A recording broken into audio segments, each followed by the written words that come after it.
السلام عليكم ورحمة الله تعالى وبركاته. في هذا الفيديو سنتعرف على موعد وتوقيت مباراة الجزائر ونيجيريا ضمن ربع نهائي كأس إفريقيا 2025، إضافة إلى القنوات الناقلة لهذه المواجهة القوية.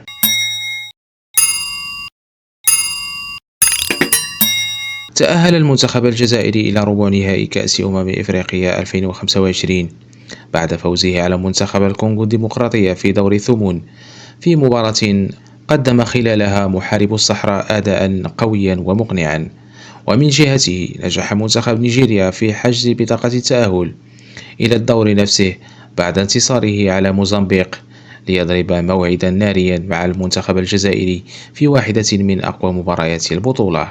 موعد مباراة الجزائر ونيجيريا: تقام المباراة يوم السبت 10 من شهر يناير 2026 على ملعب مراكش ضمن منافسة ربع نهائي كأس إفريقيا 2025.